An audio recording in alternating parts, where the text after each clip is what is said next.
Welcome to Thriving in Business and Life. I'm Christopher Harding. And I'm Will Wilkinson. We're excited about our topic today, which is the survival economy.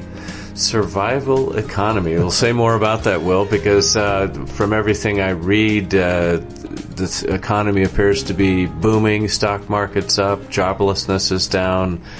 It seems like it's a thriving economy. So, well, it does, except that anxiety is also up. I was just hearing a radio program about this, and a small business owner was reporting that he's making more money this year, and last year too, than he did before, hiring more employees, putting more money into savings. So for him, the economy is good. It's better. Yet, he said his anxiety is higher. So when you think about that, anybody who's listened to our program in the past knows we make distinctions between, you could say, a surviving state of mind and a thriving state of mind, recognizing that we can vacillate back and forth between the two. In your mind, what is it that creates a thriving state of mind, or a thriving economy, is this the term you used? Why in the midst of thriving are people feeling so much anxiety? Well, great question, and it's not a simple answer, but for starters, what it is not, clearly, is a lot of money. Because you mean thriving is not a lot of money. Yeah. Right. This fellow was one, and there are many, and people will say that, money doesn't make you happy, et cetera, et cetera. So I think it's important to acknowledge that there's a different metric here for success. And when we talk about the difference between surviving and thriving, we're not talking about more success in the usual way of looking at it. There are other factors besides external achievement clearly relating to loving what you're doing, having nourishing relationships, feeling that you're on track in your life, not selling your soul just to be successful, a whole range of other ways of measuring what we would call thriving versus merely surviving. So the term that gets used a lot in corporate settings is, you're talking about qualitative metrics. Yeah. Right. So when we're saying that, we're talking about the quality of someone's experience. Sometimes those are intangibles, and in our current economic model, our typical way of doing business often, and we translate that into our personal life a lot, is just to measure the quantitative things. How much money, how big the house, how many cars, what kind of car. Yeah, and this is part of the concept that we're living in an objective reality. That, what we're experiencing is a thing. Whereas in quantum science, and there's a lot of work now that's talking about, in one form or another, what's called the observer effect, which is how you view things changes what you see. The classic example, which is way overused, so I'm going to do it again, glass half full, glass half empty. Right. Do we see opportunities, or do we see problems that give us a depressed viewpoint? The way we see things, we call that mindset, makes a difference. You were talking about something as you were saying some of the different qualities, you could say, or characteristics that might better define a thriving economy. And when we're saying that, when we're using that term, we're not necessarily talking about the large national system. Right. We're talking about in our personal lives. And so if you look at the economy, and part of my portfolio, you could say, is relationships and connection and that sense of purpose and those things you talked about. I think one of the things that I've read around, the anxiety economy, for example, is that people feel very much like they're on their own. Yeah, exactly. And whatever they accumulate, like this gentleman who was speaking, then you worry about keeping it. Right. I'm doing good now, but what about next year if there's a downturn? I just had an example of the thriving economy yesterday, where one of our neighbors sent out an email to our little neighborhood and said, hey, we've got these chickens and they're laying more eggs than we can eat, so if anybody would like some eggs, come up and get them. So my wife went up with an empty egg carton and came back with a dozen eggs. But the two interesting things about this exchange was, one, we said, well, we should really give them some money for this. They hadn't mentioned that in their email, was just come and get some eggs. So she took up $5, which we figured was, fair. That's one thing. So voluntary exchanges, which I think are part of the thriving economy, not mandatory. The second thing was She had a great conversation with Lily, the young girl up there. I think she's about 6, who is very proud of these eggs. And, she came back like glowing, my wife, from this exchange, which is very different than going to the grocery store and buying a dozen eggs. So another distinction with the thriving economy is community. We begin to exchange with each other in a way that is more than just monetary. Well, and even just the sense of support, to know that you're okay. I had a friend call me yesterday and basically say, do you have time? I just need to talk. Mm-hmm. I didn't even know what they needed to talk about, but I could tell from the tone of their request that they were in the middle of working through something, and what they really wanted was somebody to listen. Yeah. And just to sit with them and be able to let them sort through the conundrum they were in.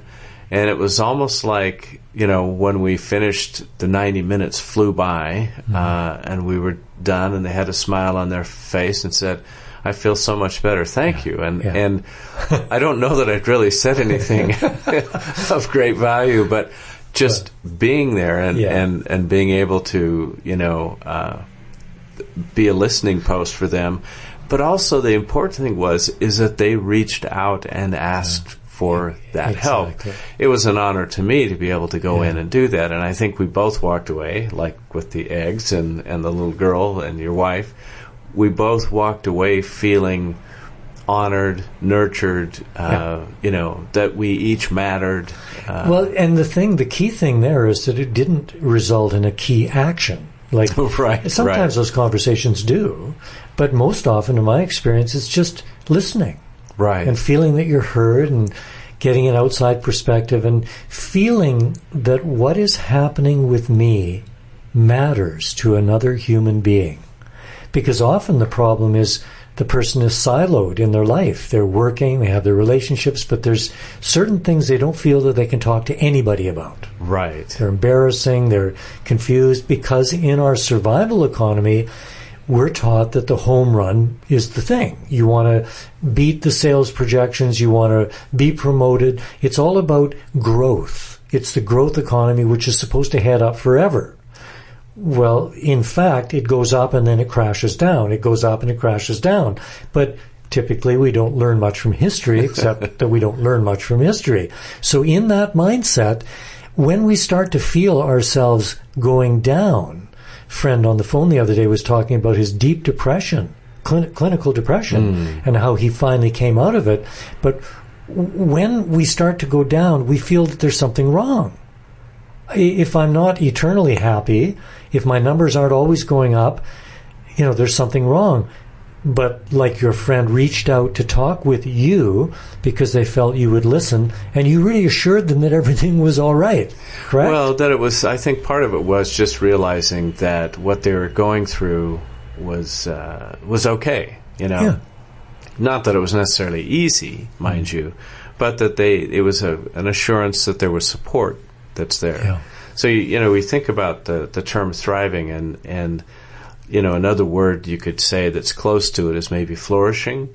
Right. And so I think about two places in particular where I saw thriving communities or flourishing communities that didn't have any of the typical metrics we might think of. They were, in both cases, at third world poverty level. Mm-hmm.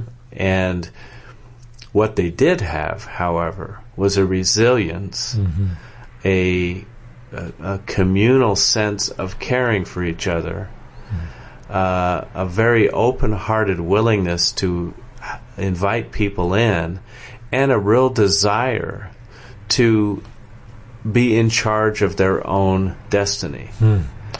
What a formula for thriving. I mean, I'm just remembering a book I read years ago called The Fourth Turning. And it's a long diatribe about the state of the world and preparedness for, the storm that's brewing environmentally, economically, and health-wise, so forth. The only thing I remember about that book was the last chapter, which was entitled, more or less, What Should You Do?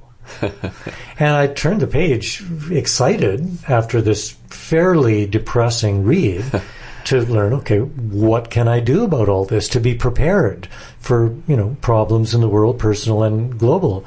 And what I remember is the number one on the list was find your community. That was number one. It wasn't, invest wisely, store up food, etc. It was know your community. Find the resiliency between who you're living in close proximity with so that you can help each other.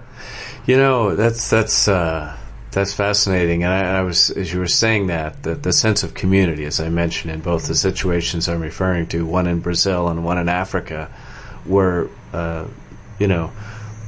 again, the obvious indicators you'd say was how could these people possibly be thriving? And yet, on the other hand, there was another ingredient I just realized as you were talking about that they both possessed in just great abundance, and that was gratitude. Yeah, right. So again, if I'm conditioned to believe that gratitude is a reaction to wealth or well-being, health, all these type of things, then it's conditional, right? What I found with them, I remember this one gentleman who was very crippled up from having worked an extremely hard labor job his entire life.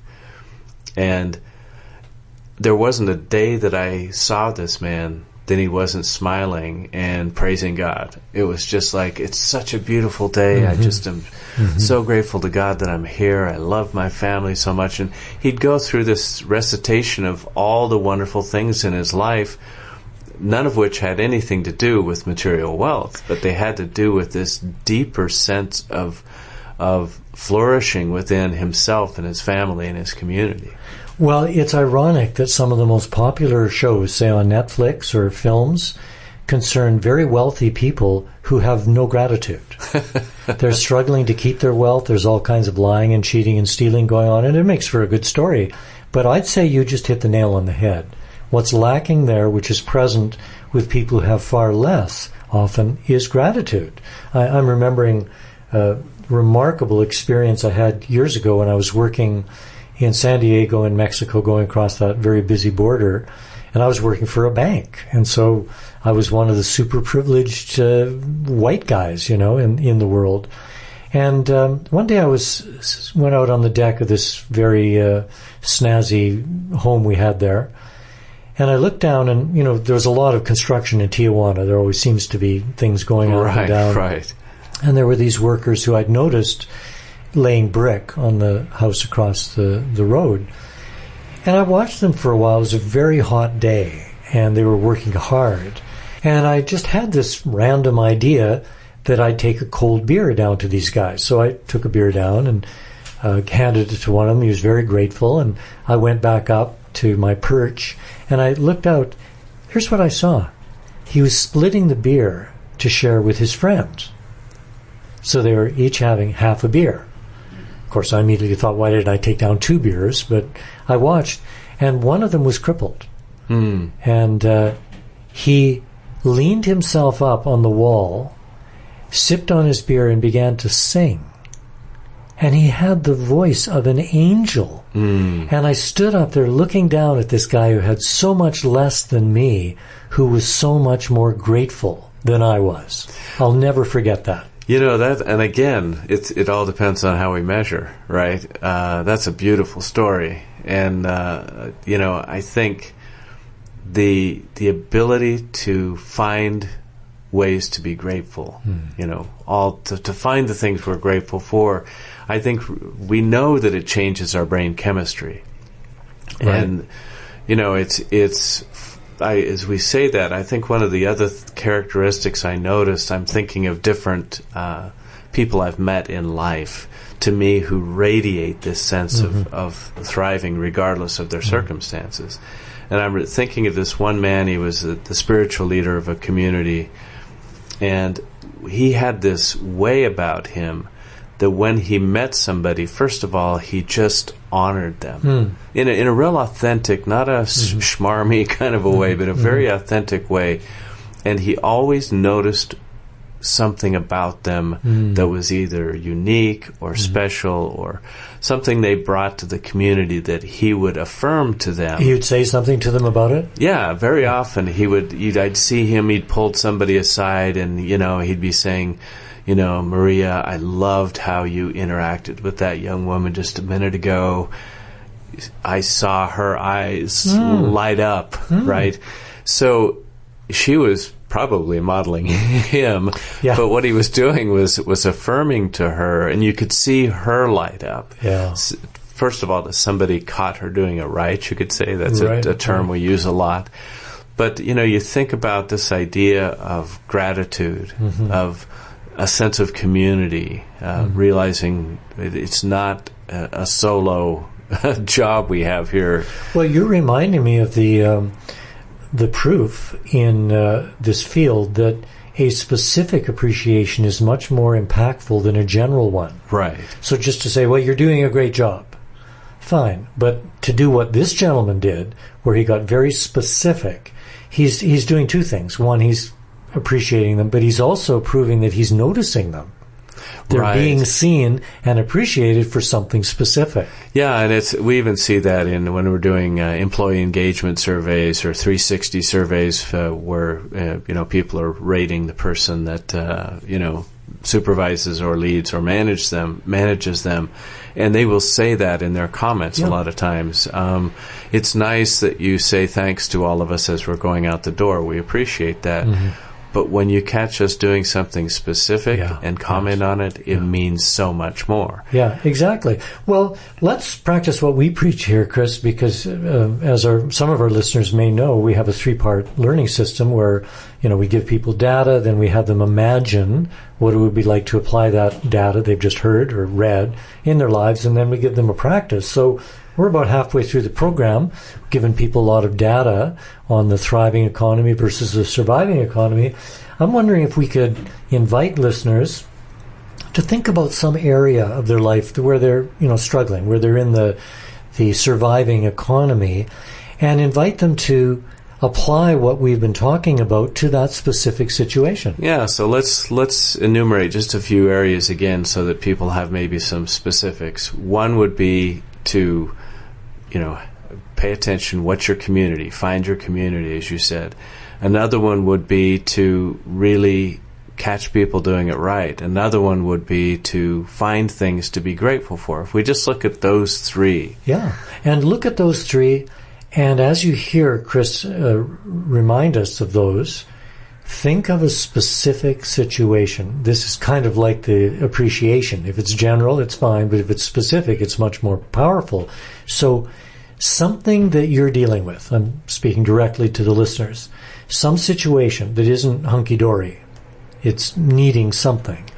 And what we're suggesting is that right now, you can engineer a mind shift change. And without anything needing to change physically in that situation, you have the power to change how you see it, and particularly to bring in some gratitude. So you might think, okay, having identified this situation, what can I be grateful for? Who can I appreciate in this situation? Yeah, and it might even be also noticing, who do I have around me that I could reach out to? And sometimes I know certain people where I've been coaching them say, that's the problem. I don't have a community. And so in that conversation, as you're imagining that, rather than looking who might you reach out to receive assistance, ask yourself, who could you reach out to serve? Yeah, what a difference. This is about being proactive. And this second stage of our learning process is so powerful because in the realm of imagination, there's really no limitations except our reluctance to think outside the box. So right now, you can ask yourself, and these two words are so powerful, what if?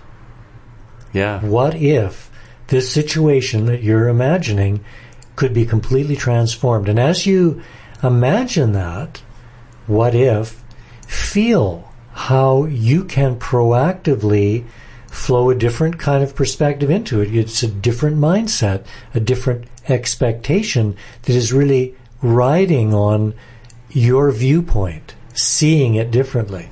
You know, as you're doing that too, because we do these exercises a lot individually with people, but also in groups, and there's an understandable, you could say, healthy skepticism people have, saying, well, what? So you're going to tell me that suddenly things are going to magically change? Well, what we want to be clear on is we're not saying the circumstances are necessarily going to change right away. They might not even change externally at all, but how we perceive them and experience them is where we're starting at. Well, exactly. And, you know, we like to give people a practice after we've run through this little imagination thing here. And I want to suggest that a relevant practice here, since we have been talking about the economy, is to begin practicing generosity. And here's an example, and I don't mind sharing it. It's personal. It's a little humbling. Recently, our electrical bill went up because the provider has begun installing smart meters everywhere. And my wife and I didn't want a smart meter. We don't think they're healthy, and so we opted out. Well, in order to opt out, they're charging us $36 more a month, which is sizable. And so I found that as I was writing out the check to the utility company, I'd have this grumbling attitude, like, those bastards, you know. And I'm paying them $500 more a year just to not have something. Yeah. And so I stopped and I thought, well, that's, you know, justifiable in the surviving economy where the gold standard is to get more and to give less. Right. That's kind of the thinking. So I thought, well, you know, I'm part of this thriving movement. I'm doing these podcasts, writing books, and I better practice what I'm preaching. So what would a new story be? So what would my practice be? Imagining things differently.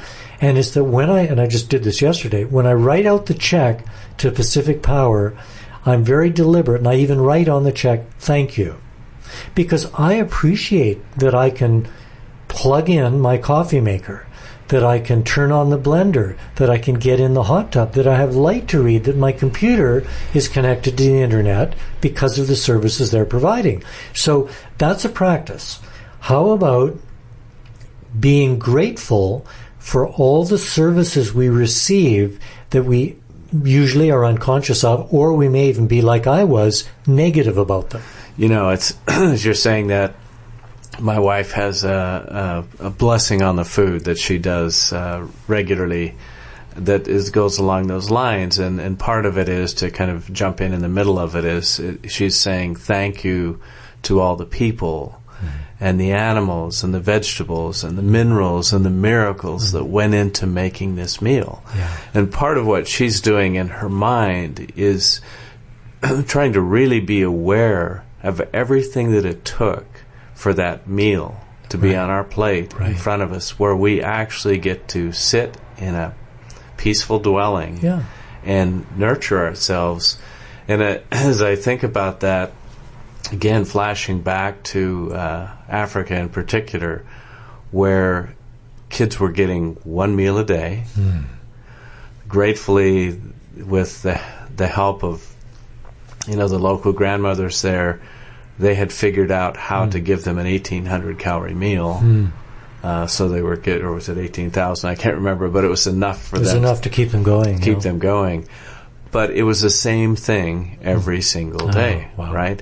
And yet, when you'd sit down with these kids as they were eating and you know, share with them, two things I noticed. First of all, it was like they were having Thanksgiving dinner every single day. They were just so grateful for the food and relishing the taste. I mean, it tasted good, but I mean, this was like they were eating manna from heaven.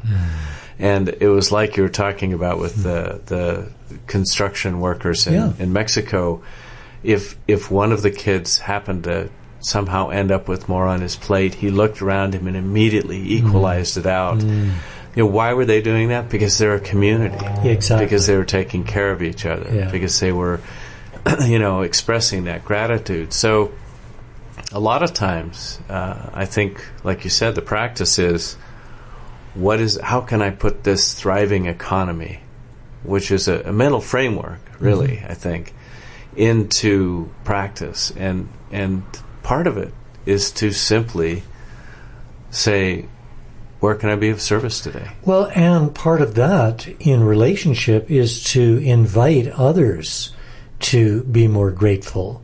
I think it's challenging to be in conversation with someone who is very privileged and has a lot and listening to them complain. What is our tactic when that happens? I'm a polite Canadian, so usually I keep my mouth shut.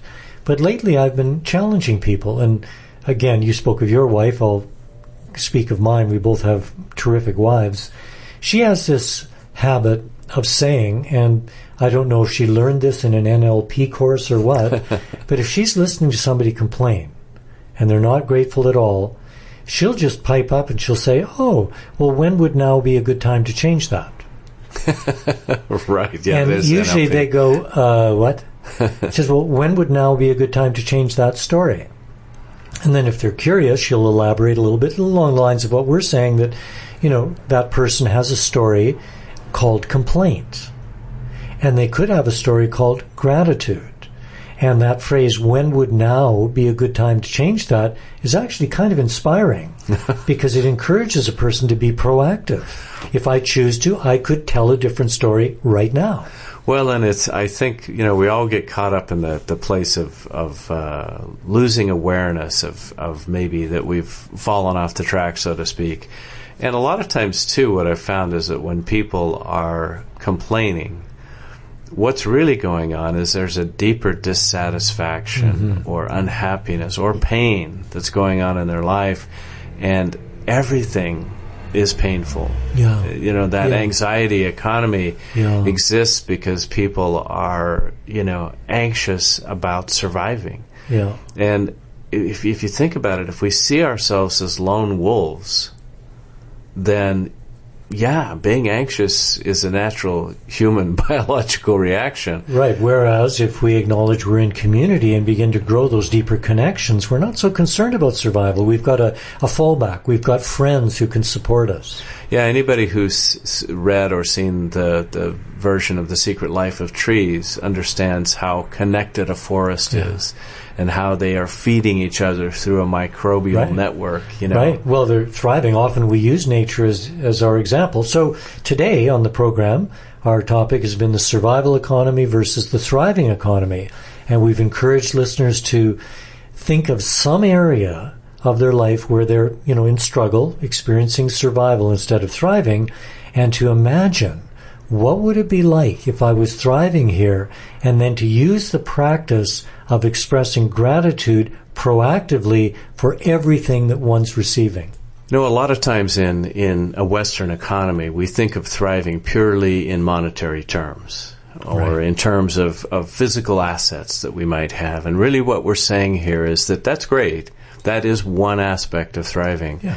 But the qualitative aspects of our relationships, our community, our sense of purpose, our joy, our gratitude, all of those things are essential elements to really thriving in a really healthy, holistic way. Yeah, you could say the thriving portfolio is bigger. It isn't just money and investments. It includes all these other things like community, relationships, etc. Right. So, focus on those. Those are probably things you may even have more direct influence and control over this week. And as you continue to build your thriving portfolio, make sure you share your stories and ideas at thrivinginbusinessandlife@gmail.com. I'm Christopher Harding. And I'm Will Wilkinson. Thanks for joining us. We'll talk to you again next week.